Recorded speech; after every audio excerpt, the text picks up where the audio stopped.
Good morning, good afternoon, good evening, depending on where you are tuning in from or if you are catching us on replay. This is The Awesome Journey, and I am your host, Kelle Steinecke, along with my co-host and care, Christy Howard. And as many of you know, and for those of you that are new here, we're just two girls that connected on LinkedIn 15 years ago, live on opposite sides of the country, have giving hearts, a passion for paying it forward, and I may have prayed to be living louder in my purpose. And now here we sit in front of microphones, bringing you the awesome journey. And the awesome journey we are bringing you today is that of Mr. Chet Babcock, who we're so privileged to have with us today. He served as a firefighter, EMT, law enforcement, worked for the State Department as a contractor, as a weapons trainer, and you all so much more. And I say this about so many of our guests. We could spend the first half hour seriously of just going through all of the accomplishments and things that have been. So believe you me, I just barely scratched the surface. But you're going to want to sit back again for this one and listen in. So go get your coffee, tea, or your adult beverage and get ready for another awesome journey. And before we do turn it over to our special guest, Chet, I will turn it over to my co-host here, Christy Howard. Well, I don't have anything to say just because, as Kelle says, he's got a long list of protecting our country, protecting. Yes, thank you for your service. And, we appreciate those that come on that do that. They don't get enough respect. So, Amen. Chet, tell us, why are we talking to you? Well, I don't know. You guys told me to show up, and here I am. There you go. Nothing better to do today. Anyway, thanks, Kelle and Christy, both for the invite. I'm really happy to be with you guys today. And we talked a little bit before about the awesome journey, and it's people that have had an interesting lives and overcome adversity. So before I get into too much of this, I just want to say that my life has just been normal as far as I'm concerned. I really don't think it's awesome. So I'm not, that's what I meant. I'm not really sure why I'm here, but I'm happy to share though. So you are talking to me because I was raised in the South as a poor child, back in the 1950s. Yeah, you got the reference to the movie. I grew up I was born in Arizona, grew up in Colorado, in Arizona as a kid, I worked cattle ranches and did a bunch of stuff down there and ranching, et cetera. And then my folks moved us to Colorado, a town called Estes Park. And then I went back to Arizona, and that's kind of where stuff started from there. It usually does, by the border. Yeah. Well, in the dirty tea. Yes, the dirty tea. Tea. Yeah. If you don't know what the dirty tea is, it's Tucson, but it's known as the dirty tea. And it is dirty, and it's only getting worse every day. Yeah. It's So a whole different show for so many reasons. Do tell us about when you did come back, and then kind of where you were and how you decided to go, your career path and where that went. You were kind of at the crossroads of which path do I take, the good one or the not good one, or the bad one. Yeah. All right, I can do that. It's funny. We were talking to some of the guys at work the other day about GPS and what are we going to do if the satellites go down and all that kind of stuff. And I said, when I left Colorado, I was like 17 years old or something. And I drove in a 1950 Chevy Sedan Deluxe. I left Colorado with a cup of coffee, a pack of cigarettes, no map, no phone, a 50-some-year-old car, and just headed south. And now we can't even get to the grocery store without our telephones, pretty much.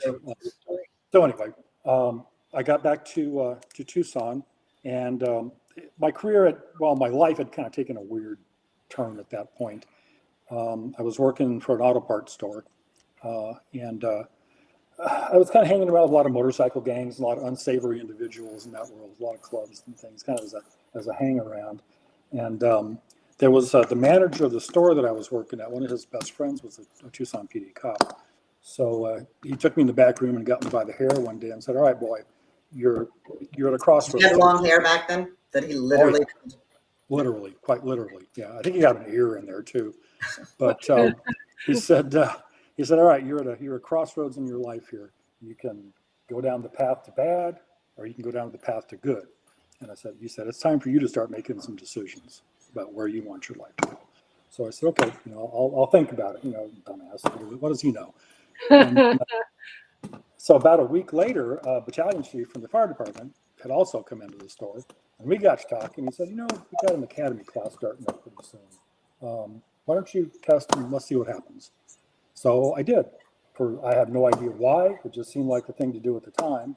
And 10 years later, I left there as a battalion captain in charge of the department's EMS division and a bunch of other stuff. So that started my career as a firefighter EMT.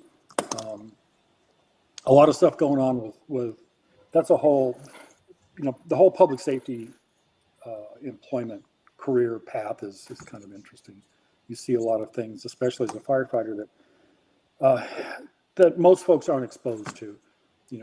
Again, when I'm trying to think about things to talk about, things that might be of interest to your viewers, everybody has war stories, and some war stories are more interesting than the rest. But things that there are some things give you nightmares at night, and some things you have to laugh off. You got to have a good sense of humor. So I was trying to think, well, would some of these war stories be of interest to folks? Okay, so I'll go ahead and kick a couple out here. They're not really gross or disgusting or anything, but we don't mind that. Yeah, well, it's real. And one of the things that we, just a little interjection before you tell that, is of all the conversations that Christy and I have had, and which is how we've kind of, naturally or organically got into the lane of men's mental health, with so many of them being first responders and veterans, and it not being something that was really talked about. And we have this view of they're the heroes. They're not the ones, but what you're exposed to on the daily is not normal. Like it's not normal. And how we respond to that, and just having it be more of a regular conversation, that, hey, you can't go through these things and not have it impact you in some way, right? No, you really can't. My first call of my very first shift working was a plane crash into a propane tank farm, for example.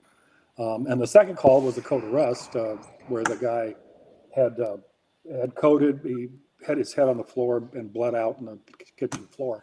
And I remember walking through piles of blood, to get to this guy and start doing CPR, because he hit his head and it cut it really bad. But anyway, so many weird things as a first responder in the EMS field.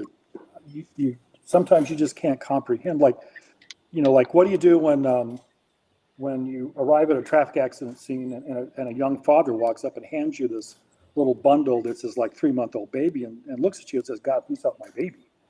Oh, what do you do with that? So the flip side of that is calls a few days later. We had 3 hangings in one day, all before noon. Okay? Oh my God. Well, the first, that was, and 2 of them were intentional, and 1 of them turned out not to be a hanging at all. But the first one was a guy that hung himself in his girlfriend's backyard, and it was a really pastoral scene. There's a big pasture, it's like on a horse farm, beautiful. Just after sunrise, there's mist coming up off the ground, and this guy had gone in this big tree that was in her yard and hung himself. And he'd been there for several hours, just like midnight. We got to him at 6 o'clock or so the next morning. So he'd been hanging there for a while, and his neck had stretched out, and his knees are touching the ground.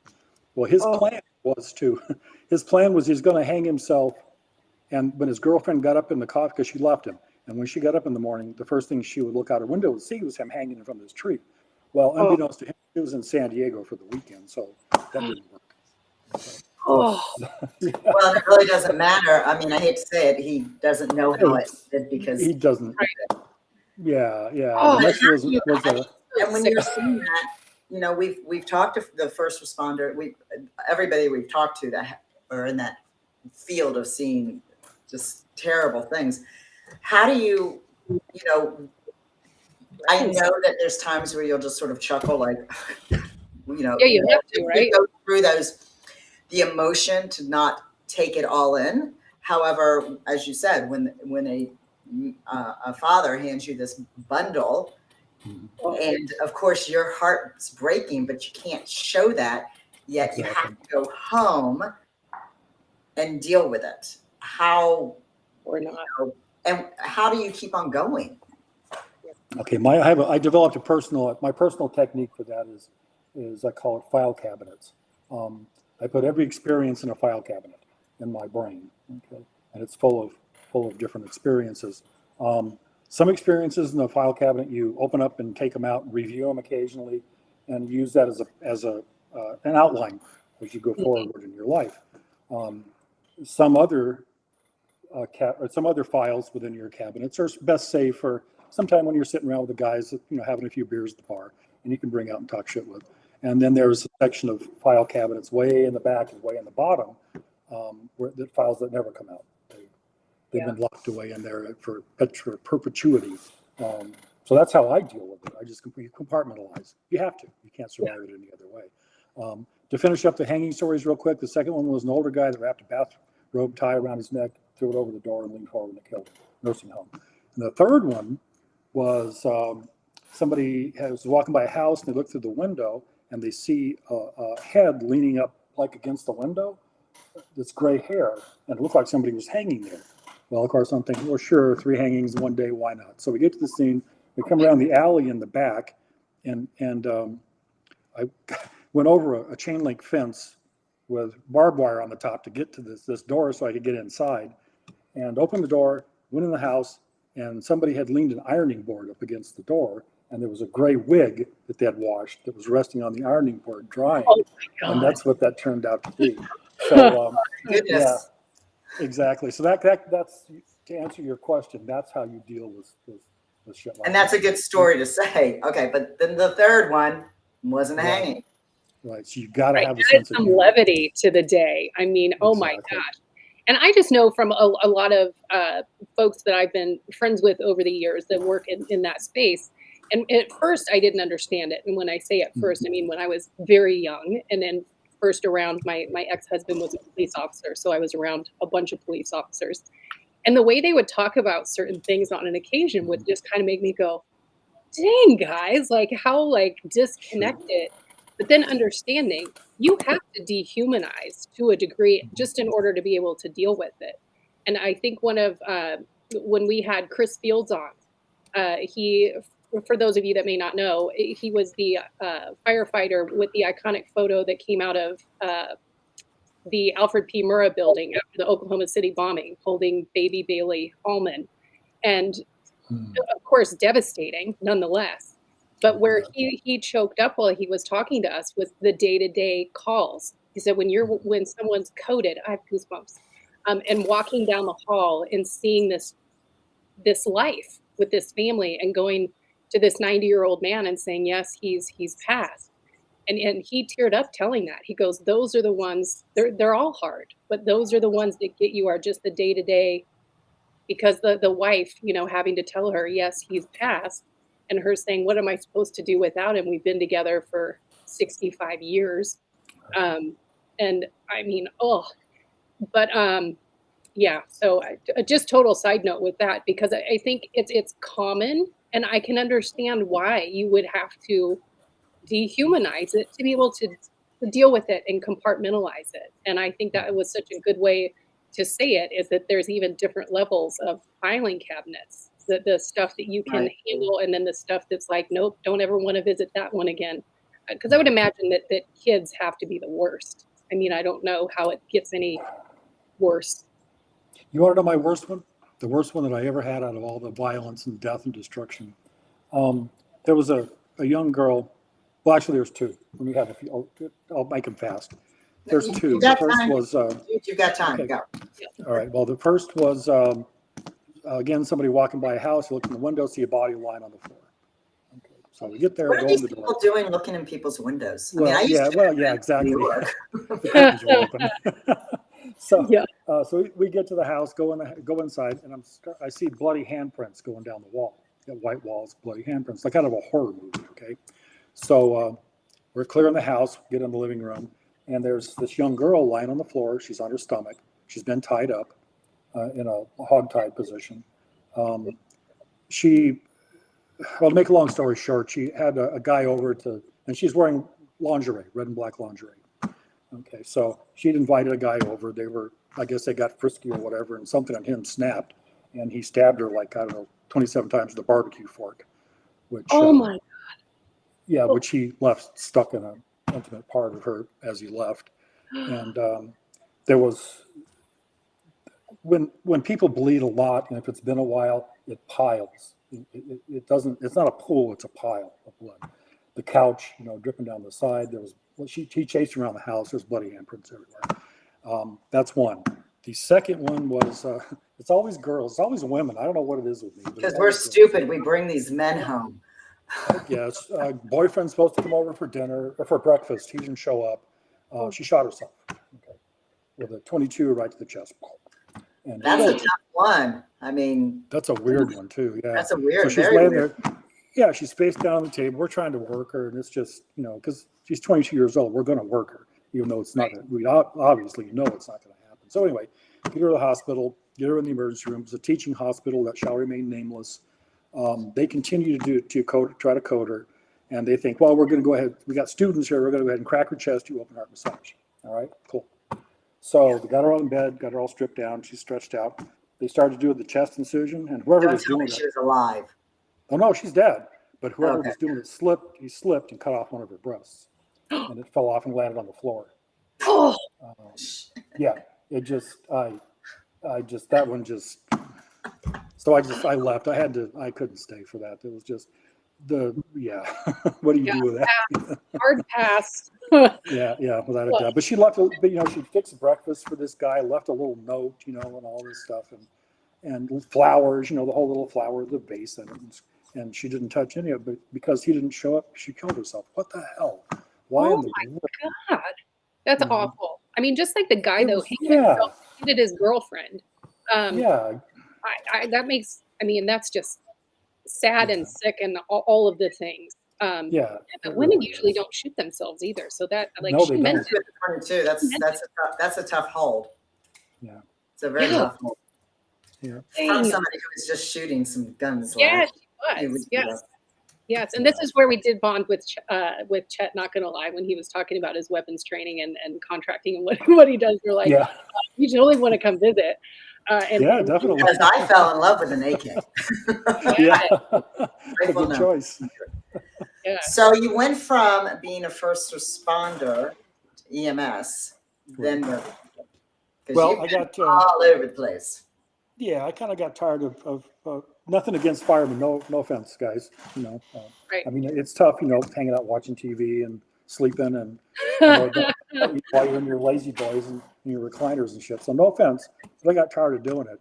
I was pretty much in administration all that time, so I was flying a desk most of my days. And I just got tired. So I thought, well, hell, let's go see if I can be a cop. So I applied for Tucson PD and got hired by them, and then spent the next 20 some years kind of working around the Tucson area for a few different departments. So how many times did you run into Jay Dobbins and those guys? Well, I did 3.5 years working for Mantis. It's a narcotics task force that consisted of several counties and the NDEA and ATF and all those guys. So we all work pretty closely together.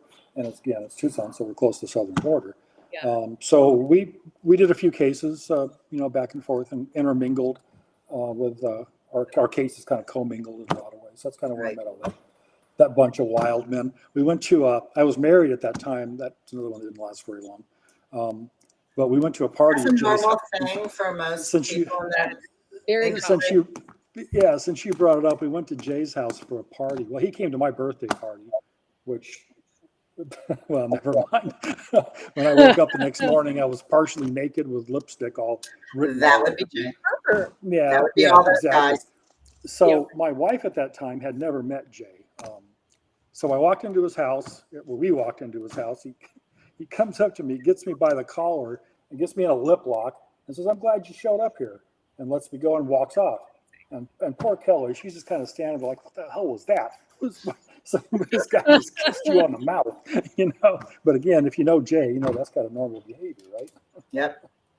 So that's where that happened. But that's the friendship. I mean, we've had a lot of the ATF. We've had and a lot of the people, because I knew Jay from living in Scottsdale, living at the coach house, which I was. I got to know all these people to bring them on, and it just the fun that you all have together because of the crap that you have to deal with outside. You have to still have that fun, that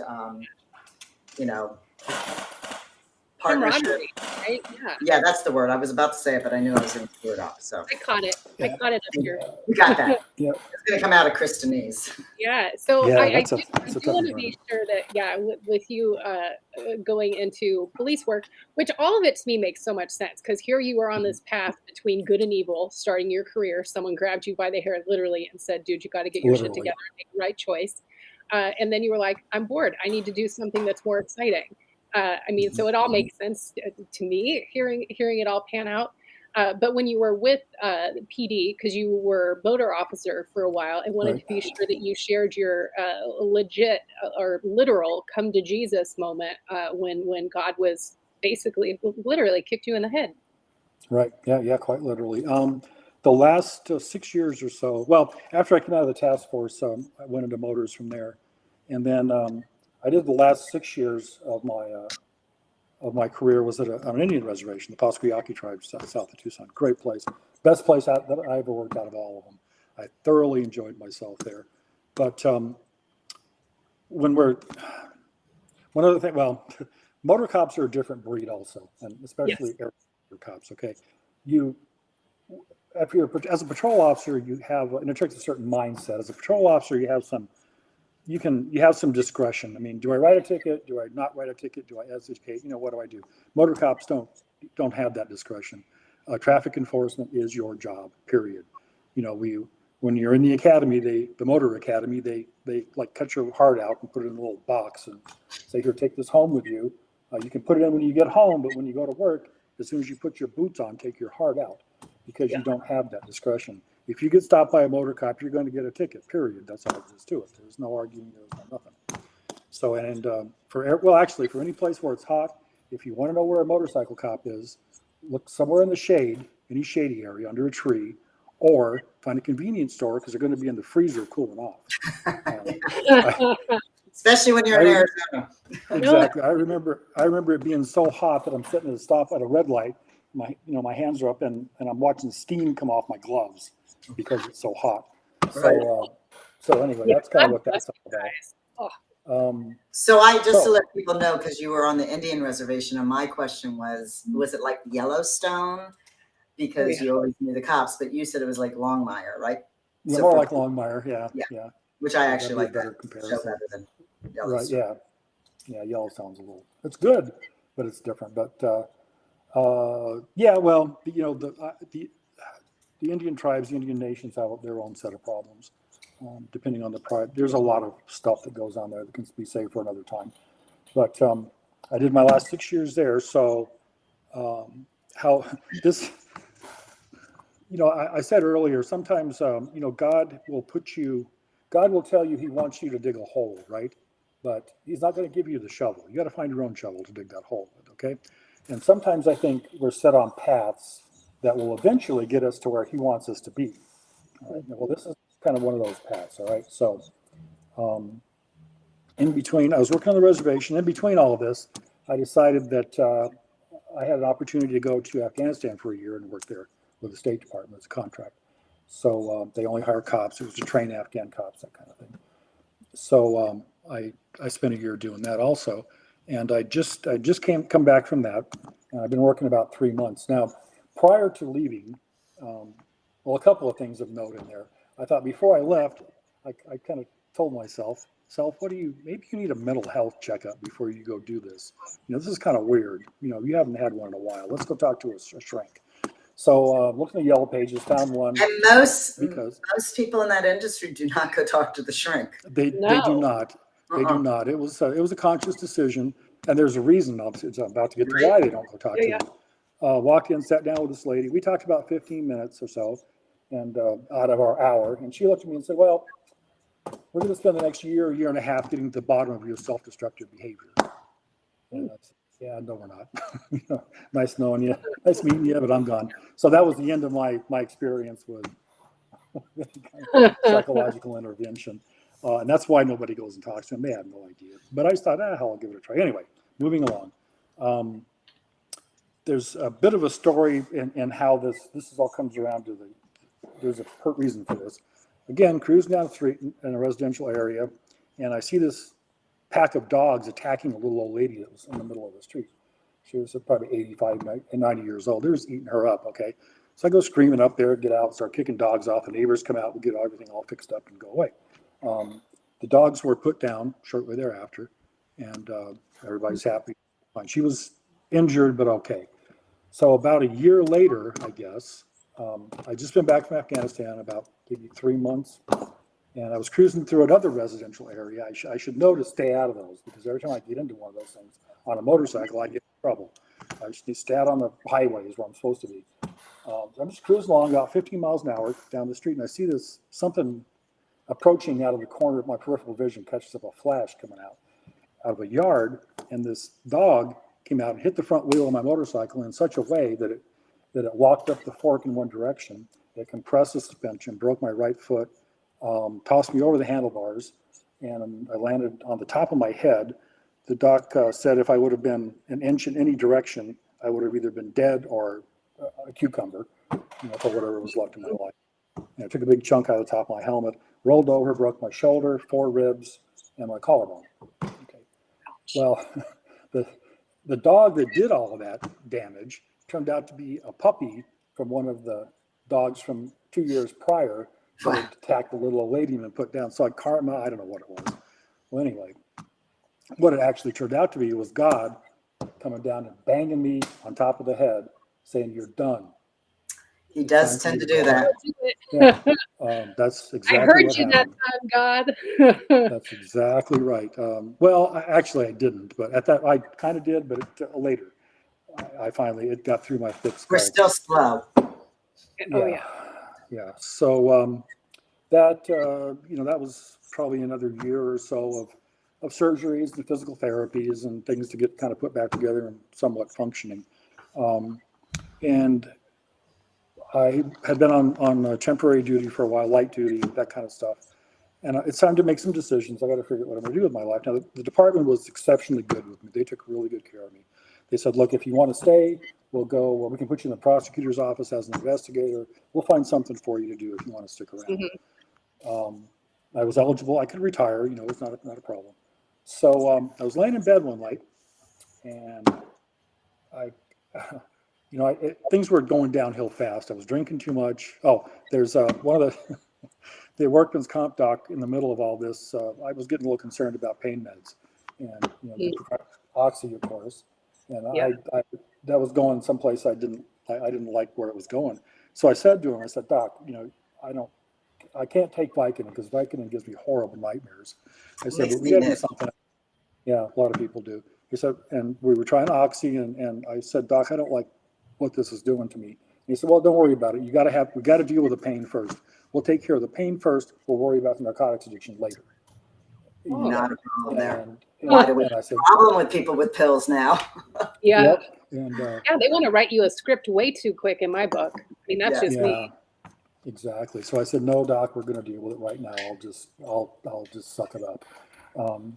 Well, I sucked it up by spending, 2 hours a night in the bar down the street within walking distance. Was so it Jack? In bed one night. Were you hanging out with Jack or Jim? Yeah, Jack and Coke. Yeah, there you go. There you go. That's almost a You cliche. were off the oxy, so that was important. Well, I was off the oxys, yeah. So I'm laying in bed one night saying, all right, God, I threw my hands up in the air and said, God, tell me what to do. I have absolutely no idea. What the hell am I supposed to do with myself? Well, about 3 days later, sold all my shit, packed a suitcase and a backpack and headed to Colombia, South America. I'm out of here. Bye, everybody. No reason to stay. We're done. So I started hanging out down there, met a bunch of people, met my wife there, who is now my wife. We've been together 15 years now, a little over 15 years actually. And God, it was the best decision I ever made. My entire life, my life for the last 15 years has made so many improvements. I mean, it's completely different. A different human being. Well, sometimes God puts us through hell to get to where we need to be. Amen. And sometimes it takes us a lot longer than he really wants us to do it because we're fighting it. And we're like, no, I know what to do. No. You ignore those signs, even after he dumps us on until our they flip you over to a motorcycle or have this other stuff that you're just like, Right. Okay. You know, it was, yeah, Yeah. it was weird because, you know, I made it all the way through Afghanistan, all this other shit with just nothing but pulled muscles and scratches and bruises. And that's, you know, I get taken out by a dog, which there's a sidebar to that too. And the department sent me to there's doctors around that deal specifically with cops and firemen and all that in these positions and evaluate them. So they sent me to the doc to get that done. And he does all his medical evaluations and all that kind of stuff. And he comes in, sits me down at his desk, looks me right in the eye, and said, "Well, you know what? I wouldn't, as a civilian, I wouldn't feel safe having you as a police officer protecting me. You're done." And, Woo! Take that, Ego. That had 15 years later, it still brings tears to my eyes. You know, man, this is my entire. It was your passion, and now that doctor saying, "Yeah, you're done." So when you were in Colombia, there was another issue there. Yeah, there was. All right. So been married. Well, let's see, that was 2000. I think we've been married. My wife and I've been married for about a year, and we just finished dinner, and I know what's happening. I feel chest pains, numbness in my arm, get a little nausea, a little dizziness, starting to sweat. And I said, well, I guess I'd probably go to the hospital. Now we're living on the 5th floor apartment. There's no elevator, so there's no way I'm gonna let anybody carry me down, a flight of stairs, especially there. So I just gathered her up, and our oldest daughter drove. I said, we need to go to the hospital. Okay, so we get in the car, we're driving, and get to the ER, or the closest hospital, walk in the door. There's people everywhere. Saturday night in Columbia. So I hadn't said anything about what was going on. I just said I don't feel. She didn't ask. See, I'd be like, "What's going on? Why am I going?" That's yeah. Nobody had asked. I just said, we need to go. I need to go to the emergency room. Not feeling good. Yeah. So anyway, we get in there, and that's as soon as we walked in, I looked at her and said, "I'm having a heart attack."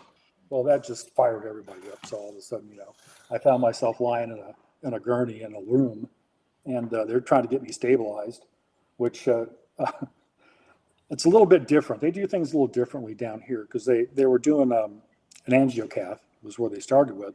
So they did a femoral artery cut down, right? Put the cath up there. Well, if you have that done here, it's usually in an operating room. There's you're sedated or something all the way out, but not there. They shoot you up with a local, do the cut down, try to stick the thing in. She didn't have time. It's not working. It's not working. So I'm laying on this bed, and they're pulling. They said, "Well, we got to figure something else out." They start to pull the stent out, and I'm laying there watching blood go, squirting up straight up in the air. And I know that if this isn't fixed in 30 seconds, I'm dead. Right? This is my femoral artery. So they got the thing clamped off and sent me up to the ICU, and where I stayed for a couple of days and ended up having a quintuple bypass about a week later. Dang. Yeah, that was pretty wild. So they took the vein out of from my knee down to my ankle. They removed that whole greater saphenous vein, and that's what they used to replumb everything with. Now I had the best cardiologist in Colombia at the time, which it worked because I'm still here, all these years later. So. Yeah, thank God. And then for everyone, just as a reminder from the very beginning, when Chet was like, "I'm just a normal person who has lived a normal life," I'm going to go with no. By any means. But here again, God getting your attention, like, hey man, how many times do I have to shake you to wake you to get your attention? So did you move off the 5th floor? Because I would think all that exercise was really good for your heart. Or was it good for your heart? Apparently not. There was a lot of things. I was smoking too much. I smoke a lot. Drinking too much. Not drinking so much, but eating, the usual stuff. And my family's pretty much a history of heart disease. So, there you go. You are a perfect candidate for that. Yeah, and then you guys moved from there back to the States, right? And was that the catalyst? That had a lot to do with it. No, I'm sorry, not really. That had nothing to do with it. I wanted to come home. I'd been gone for a couple. I lived there as a resident alien for 2 years in Colombia, a legal immigrant. Illegal. Right? A legal immigrant. No I in front of it. Yeah, exactly. So I lived there for a couple of years, and it was time to come home. I wanted to be back in America again. And now your wife is legal in our country. Yeah, she was fine either way. she was the perfect partner for me. She has a really interesting story too. But she was okay with it, So we moved back here with our 8-year-old daughter and came back to the U.S. Rosa, when the time was appropriate, Rosa has gone on to become a citizen of the United States of America, a very proud, happy citizen, productive citizen. She's working. And I got to tell you, you look at that test, and as we're born here, do you think we could actually pass it? Hell no. I know I couldn't. No. Yeah, I don't remember what there was some show, and I don't want to give a shout out really to anyone in Hollywood necessarily, but they would go out on the street and ask the most basic questions, and like people would always vomit. And that was an episode where they went around and they were asking the same questions that are on it, and it was unbelievably sad at how many people could not answer, because it was like, oh my gosh, that's embarrassing. Oh, it's terrible. It is. So if you, as an American citizen, if you have some time and just want an interesting experience, go to a naturalization ceremony. They have them all the time. We did ours hers in Tampa. I think there were people from like 60 different countries there. It's probably one of the most moving experiences I've ever had. That's is watching all those people that have come to our country the right way and have gone through the process and taken the testing, like you're saying, stand up there and raise their hands and swear as a citizen. That's a very, very I had friends that did that too, and it was like, they cried. They were like so. It meant so much to them, and then for them wanting to share it, I also thought was super amazing. That would be a cool thing to go and see actually in person. But then you got into, because now we're talking about coming in legally, it seems like a good transition here, because you do work now in anti-human trafficking. Is that right? Or you have? Yeah, I do. I handle that also. One other, just to finish up the immigration part, is we brought our 8-year-old daughter here with us. She just graduated UFC and is well on her way to becoming a physician's assistant. So we kind of, we sit around with family dinner or whatever, and we'll kind of look at each other and say, I wonder what would have happened if you would have never met, or if we would have never come to America. How would all of our lives be different? Yeah. If nothing happened. And this all started with, like I said, God bonking me on the head and say, go do something else. You're done here. He has it written. 3 lives. Everybody's lives have been changed just by that simple act. But anyway, there's a few things we're doing. I'm an administrator for an anti-human trafficking Facebook page, and we have another. It's 𝑖𝒏𝒆𝒚. It's a I-12 group intelligence analysts that we work with. It's based in New Hampshire, and I do some work with them too. So on various subjects, and then we also run a podcast too. It's on the FFN network. It's Real Talk with Real People, which is kind of how I got in with you guys too. So it's a great way to approach it. Just saying, we're not biased. Yeah, exactly. In keeping with the theme of your show, which is what I always question every Tuesday. What is our thing? Well, if people that have recovered real talk, from real adversity. Conversation. Yeah. It's people that have recovered from adversity, from adverse situations, and gone on to recover things that they've done. And I think if anyone were to ask me how to do that, or if I had any recommendations or like hacks or tips or whatever, I would say just be open to shit. Be open to things. Make it. All you got to do is open your heart and your mind to new people and new experiences, and that's really all it takes. It's like with all of us here together. I didn't know you guys 2 weeks ago. But for whatever reason, we've been put on. Now you're stuck with us. I know. Yeah, which is fine. Good for me. You're stuck with me too. So. Yeah, which is awesome. I think one of the things to go back to what you were saying about real talk and with real people about real topics, because the more that Christy and I do this, of course, the more conversation having with people, the more it does lead us to be like, well, I want to know more about this. I'm grateful that we get to have a platform and share it, because people don't research like they used to. Like even the fact when you said the yellow pages, I thought, I wonder if people are going to hear this and be like, what's the yellow pages? Which is funny. But in any event, getting to all of these things that are happening in the world, and people rely on reading a headline on a smartphone or wherever it is that you get your news. it's not news. People don't research things anymore. So these conversations with people who are boots on the ground doing it, it's like it helps. I mean, knowledge is power. We've always said that.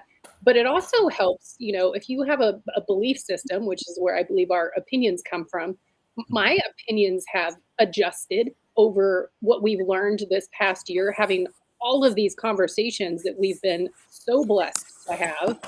Um, but it is also to share with people like, hey, these are the people that are actually doing it. This isn't hearsay. It's not a conspiracy theory.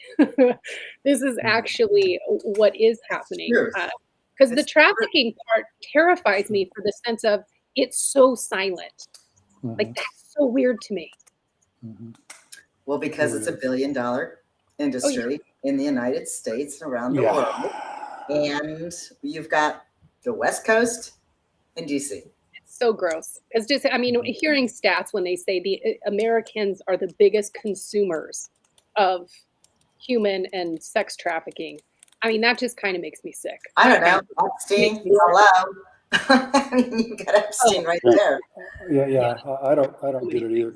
But that though, it's not just here. Well, that's an aspect of it here in the United States, but it's worldwide. The Middle East is horrific. You would think, well, Dubai, for example, you would think Dubai, it's a, that place is just, it's like this ice castle rising up out of the desert. Well, that's where they're that's where they're trafficking the women to go up there and get them all dressed up and the high end people, but they've got the drugs in them and and it goes back to that we had those conversations that when you see the streetwalkers, you don't know why they're there. You don't assume. Don't unless you research it and have conversations with people that actually deal with this. It's when people look at the news and we all scroll, we'll look at the headline. And when somebody tells me the headline, I'll be like, did you read the article? Because the headline's just that little hook. And a lot of times it has nothing to do with what the story is about. Exactly right. Or the headline isn't even in the story. Like, it can be so off. And I think the other important thing to mention to people is a lot of folks think if you're being trafficked, like you're chained into a room. And it's like, that's not what it looks like. It does not look that way. It looks like somebody who is walking down the street and made look even, I don't even want to say as a prostitute necessarily, it could just look like a normal person that's taking a walk down the street. You don't know. And a lot of them don't know either because of drawn in. Which so Diddy made the comment because it's on the news that Diddy just got, his house got, Yes. Yep. However, 50 Cent has been saying this for months. They used to be buddies. So but because we know Hollywood, we know the political, we know what's going on, those who are awake, there's always a diversion. Always. So what happened today with, and I'm praying for the people that were driving over the bridge because I used to drive over that bridge in Baltimore. That's a good point. Just watching that video this morning reminded me of watching the planes go down on 9/11. Was it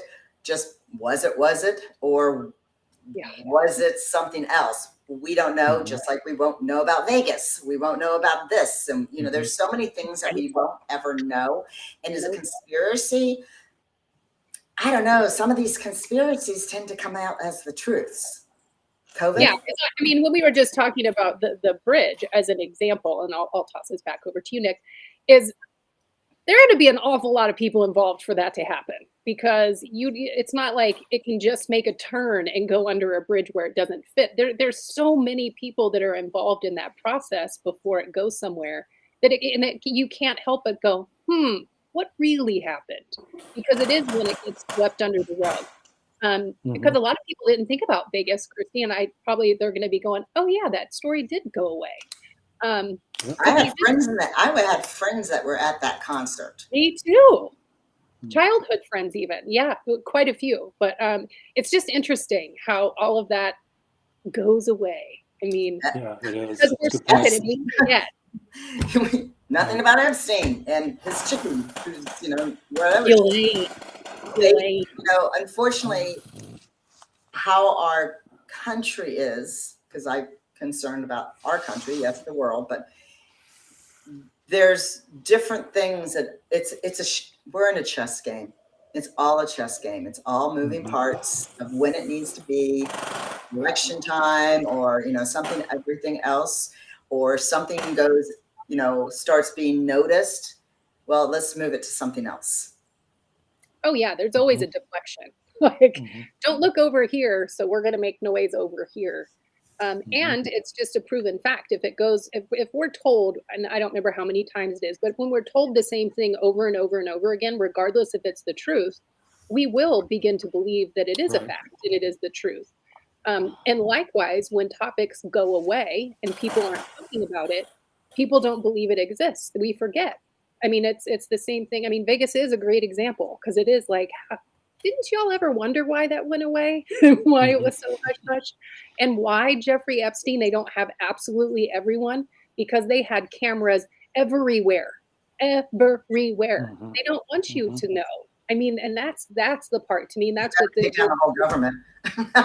Human trafficking. Yeah, and hey, we're equal opportunity. We think they suck on both sides. So we're not saying any of that. But it is with the human trafficking, particularly that topic, and it is because I'm in Arizona, still in a border state, and it's terrifying what's happening. I mean, it just is, and it's shocking. Really, how many people are so oblivious to it. Let them come, and it's like, nope. I mean, I've seen that one border. And this is a true story. Last week, when the whole group of them were charging the border, first of all, those weren't families. They were all men. I mean, all individual men. And when I first saw that video come on, I said to my mom, I was like, where is that? That looks like it's in Mexico or Venezuela. That can't be here. Is that in Arizona? I know. But it was like, that can't possibly be occurring. And it's like, we should all be terrified by that. That's all I'm saying. Those weren't families that are fleeing. Those were people coming here for a purpose, and not a good one. Because why were they breaking down the wall? Why were they trying to intimidate our military? I just thought it was a despicable scene myself. You go but to that's all normal in their countries, though. Huh? I mean, all those cities I used to love: New York, Chicago, San Francisco. Yeah. I mean, what happened. And we've definitely diverted, but the whole thing is just our vets are not being taken care of. Sickens me. The citizens are not being taken care of. People are getting murdered, yet the people who are murdering, no big deal. Let them go. There's one more comment on human trafficking before we please. I was flying back from Bucharest, and my seatmate was a young lady. We started talking a little bit, but she was on the way to Dubai. Okay, so I was thinking, why are you from Romania? Why in the world are you going to Dubai? Well, it turned out she had a maid's job down there, and so forth and so on in Dubai. It's not always sex trafficking. A lot of these, especially from the Philippines and that kind of high. And they are actually locked into rooms and chained up in there when they're not when they're not working. We as Americans, we don't really understand that concept. Well, Colombia, for example, everybody has a maid for the most part, right? Unless you're extremely poor. But in general, we had one, sometimes three maids for us. I mean, of course, we treated them very well. It was hard for me to be, the el patron of a staff of maids, when Rosa was working and stuff. The other one was when I was flying back from, I think, London to Tucson. My seatmate was another young lady from the Philippines. Okay, so we were talking to her boyfriend lives in Tucson, right? She's going to go. She's coming back to see him. She's going to meet him at the airport and all this stuff, and she's all happy and all. So we get to the airport. We get off the plane. I'm trying to help her out a little bit. I already know what's going on with both these women. They're both being trapped. And I said, was your boyfriend going to meet you here? And she said, well, he was, but now he's not coming. And I said, well, what do you mean he's not coming? Well, he's going to have somebody come pick me up. I'm supposed to look for this kind of car here. And I said, so this is your boyfriend, and he's not. Are you sure about? There are resources to help you, And she said, no, I'm fine. And she just kind of left. Had she ever met him before, or was it just online? Just online. I still think those are the Russian women. And you end up, I know somebody who actually, had been sending money to a Russian woman. And when he went over to Russia, the brothers showed up, never met the woman. I mean, I don't get that. I mean, I don't get that as a recipient of them. I mean, hearing people say, I have a relationship with this person, but I've never met him in person. I do think, and this is where I'm like, you need to be talking to somebody else, because that's just not normal. But it does feed our brain the same way it does in person. Like psychologically, I understand all the feelings, but still, like, how can you be in a relationship with someone you've never met? Because in person, in real life, is so much more different than when you're online or on a phone call for an hour or whatever it is a day, or text messaging.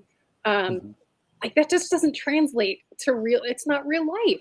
It's so fake. And you don't know. And when they say they haven't seen the people, like what you're kind of saying, Christy, and sending money, it's just like, no. As soon as someone asks for money or get out, because it is a bad thing. And I heard this on, and you can back this up too, Chet, that a lot of these lured like messages that you'll get online, whatever platform it is, because they come all over the place, they will purposefully send it in broken English to see if you grab onto it, because if you don't care enough to correct, that's a way for them to know this is one I can play with. Yeah, which I found that fascinating. Yeah. Oh, yeah. That's a whole different universe. Occasionally, if I get bored and nothing to do, if I get messages like that. There was one that I was working for a while. It's a cute girl in Russia, right? Just real pretty. She showed me pictures, that kind of stuff. And so I thought, I knew what it was already. So I thought, I have nothing better to do. I'll run with this for a while. So we talked for about maybe 2-3 weeks. I did that when I did that when I was in high school. Jehovah's Witnesses knocked on the door and I was bored, so I let them come in and we just sat and talked. It's a little different. I at least saw it. So we're talking back and forth and all this kind of stuff, and she's sending me pictures of her, and they're nice pictures, right? Right. And as the longer the conversation continued, they'd start to get a little more risque and so forth. And she's telling me about her life as a school teacher in a small town of Russia and so forth. And I'm waiting for the hook, right? She has the line out there, but she hasn't set the hook right. So the pictures are getting a little more risque, and we're going on and on. And finally, we're talking about me coming to Russia to visit and all this stuff and how to make that happen. And she finally says, well, right now it's really cold and it's winter here, and I have to walk through, like 2 miles to the snow to go to the library to talk to you on the computer. Maybe if you could send me a laptop, we could have be easier for us to talk. At which point I stopped. I said, okay. And she was using a translator. I could tell, Google Translator. So I just said, okay, I've been waiting for this. This is exactly what I told her. I said, I've been waiting for this, for you to ask me that. Because that's not going to happen. You know exactly what I know what you're doing, and you know what you're doing, and you're probably some fat guy sitting in a basement in Moscow someplace. Oh yeah, it. So So it's nice. It's been nice talking to you. Nice playing your game, but we're done. I was bored, but here it's time to go. Yeah. I needed a little entertainment for my own self, but I actually see that that happen with. And I'm sad to say, but a lot of my mom and stepdad have friends that in one way or another have been bamboozled out of a few $100s to more based on all of these things. And it's like, man, it's because they know to target you because you're a different generation that trusts differently. And it's so sad because, I mean, when you're on a fixed income, and you know how this is, and with the way that, inflation, they say it doesn't exist, but let's be honest. We all go to the grocery store and we see. The job market's like not an issue out there. Right, yeah. But you scam them out of a few $100s on a fixed income, like that impacts them. And then the emotional impact that it has, because then they feel stupid and embarrassed to tell people. I mean, that's been part of it is, you know what, you need to share what happened so that it doesn't happen to your friends. That's Nigerian. Is that Nigerian? What is that called? The Nigerians? Nigerian prince.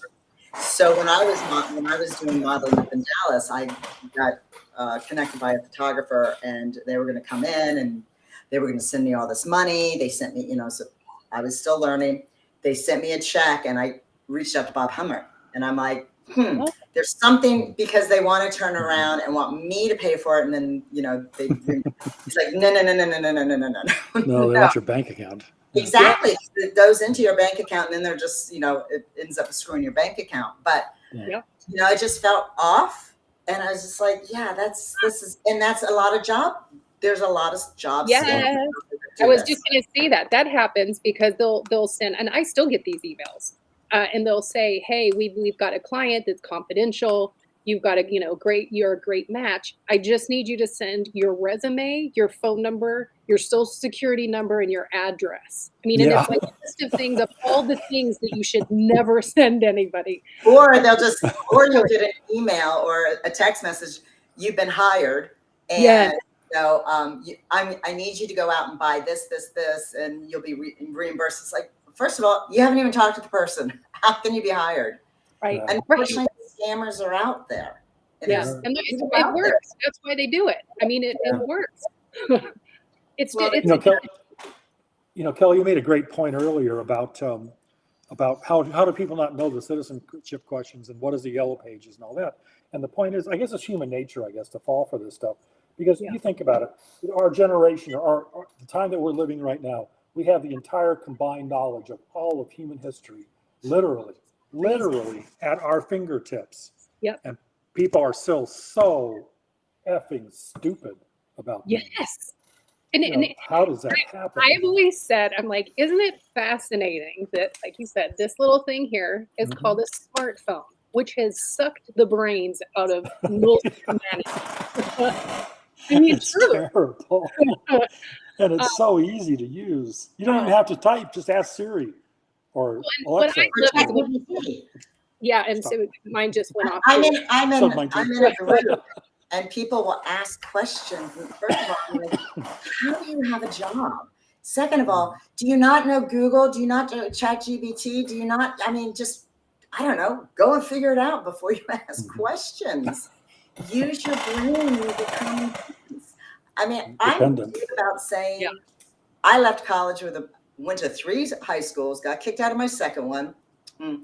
Joe Biden busing had to do with that. A month out of school, and what do you do in the 70s? So, and then I went to college for 2.5 years and left with a 0.01. However, I'm very successful because I have the common sense. I have the school of the hard knocks. Exactly. Because if I have a question, I'm gonna figure it out first. Yeah. Or ask. Yes. No. You gotta figure it out first before you ask a question. There's so many, as you said, you got the smartphone, you got ChatGPT, you got Google, got the library. Exactly. We used to actually have to go to the library and use the frickin' Dewey Decimal System to find a book. Right. Can you imagine? That would actually be a good little side experiment to do, is ask people to go to the library and find old school. Go to the card catalog, find this book, and then go find it within the library using the Dewey Decimal System that worked for, I don't know, hundreds of years. So I have no idea why that left the building. But I remember being in Manhattan and going into the New York Library, which is huge. Wow. And having to pull out and going through everything. I don't know. Yes, those long, skinny. Yeah, you would pull the whole thing out and have to take it to a desk. And then microfiche. Remember that? Oh my God. And if you all are listening and you have no idea what we're talking about, you missed out a really good time. You can Google it. Yeah. Yes. Google it. Yeah, exactly. We rode without helmets, our bicycles, not motorcycles, and we drank from the fire, our muddy hose, Yeah. That's had the a best rotary water. dial. Yeah. That was the best water from when the hose is first kind of warm. Absolutely. And you get that warm water first, and it gets cold. That's the best tasting water. Yes. And isn't it funny? You've got the princess phone on the wall, and you're taking that long cord to go into the other room so nobody hears you. Yes. And you're going around and around and around. so Oh, funny. it was a The wonderful cord would time. only reach so far because your parents knew you couldn't, and there was usually only one, maybe two phones in the house. Right. But you And then your couldn't get somebody would pick it up and I'm on the phone. Yes. But do Oh you my guys, gosh. do you guys remember party lines? Did you guys ever have party Yes. lines, or are you about too young for that? No, Really? they still Wow. had them. I was in a small town to start with, so it was, they did have those. Or you would just, someone Party would be lines. on your line all of a sudden. Yeah. You're like, hello, what are you doing here? Because you could Yeah. listen in to other people's conversations. They wouldn't even could. know you were there. So It's like one ring for the house down the street. Yeah. Those 3 were the rings small for your towns house. too. My grandparents had those in Kansas. Yeah. So, And then well, you this, would as usual, we went off to the other side of the street. I love a little good digression. That's right. I love tangents. That's okay. Yes, because we were just, someone last week was just saying that to me about phones, and he was like, do you remember rotary dials? And I was like, yes, I do. And how you had to start all over if you screwed up, and what a pain in the ass that was. But rotary dial, the phone hooked to the wall. Can you imagine? I think most kids nowadays would be like, what is that? And then how does this thing operate? Well, I mean, really go, turn on the TV, turn the channels. Dice scripts to turn the channel because it was script. And done that. Yeah. The rabbit ears with a foil. Anyway, this has so been great. Love some digression. Yes. So meetings. Yeah, that was actually a great example of your work balance life, because you had to compartmentalize some and then add in some humor to get by with the rest of it. But yeah, I think that always goes by so fast.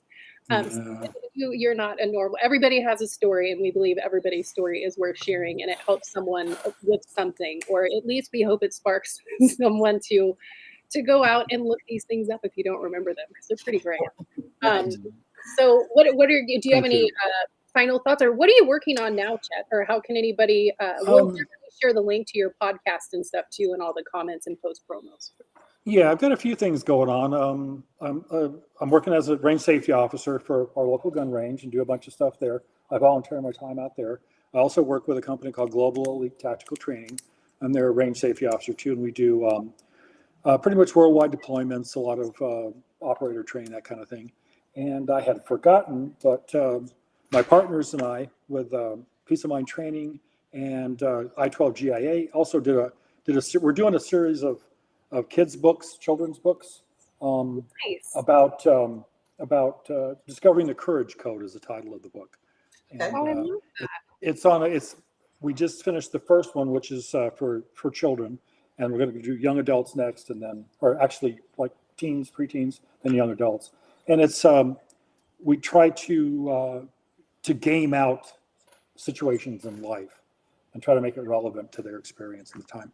So anyway, that's the name of it. It's Discovering the Courage Code. It's available on Amazon and fine booksellers everywhere. Oh, I love about it. Yeah, I'm just kind of hanging out. Good time. Yeah. For last final thoughts are, if you see a door, take the path less traveled. Sometimes, or life is, it's a journey, right? None of us get out of it alive. That's the one constant of life. We're not getting out of this alive. So make the most of the one that you have. And for any advice or any suggestions that I've learned from all of my weird shit is have a sense of humor. That's the most important thing that you have, because that'll get you through a lot. Try to compartmentalize the bad stuff. Try to celebrate the good stuff. I would tell all my rookie cops, for example, when I train them, you're going to see a lot of bad shit. So every day, try to do at least one good thing. Doesn't matter what it is. Whether it's helping somebody change a flat tire, giving them directions. If you come up to somebody, you get a cup of coffee at the Circle K, get yours too and talk to them for a few minutes. Maybe you buy them, let them buy you a donut, or you buy them a donut. Spend time with people in normal environments, and that makes it a little easier when you have to deal with the bad stuff. And that's really about it. I love that. So. Christy? All good.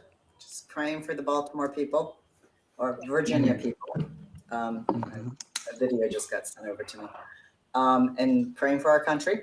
And I thank you, Chet, for your service and your continued service. Because unfortunately, and those who know me and what I post, I'm posting a lot more scriptures Love it. because We need it. the evil's out there. And being, Palm Sunday and coming into Easter, Yeah. it's a special time. Amen. So, yes. Yep. So, yeah, great. And great roundup, because the bottom line to all that, folks, is it's free for us to be kind to one another, which I think is the bottom line. Is like, let's just be nice to one another, listen to one another, and, and a good reminder with Easter, Christy, is stop judging one another. You haven't walked in the shoes of anyone else, and you don't know their journeys, and you don't know their stories, which is why we love doing this, because a lot of times the stories that we get are even not what we expected sometimes, but they're always meaningful and they always make an impact and change. So go out and be kind to one another. Do something nice for someone today. And thank you for joining us. Chet, we thank you again so much, and we appreciate all of your service and what you continue to do. And man, we want to come to your gun range sometime, not going to lie. Definitely. Well, thank you, ladies. It's been a pleasure. I really enjoyed talking to you guys. Thank you very much. We did too. Awesome. Thank you, everyone. And we'll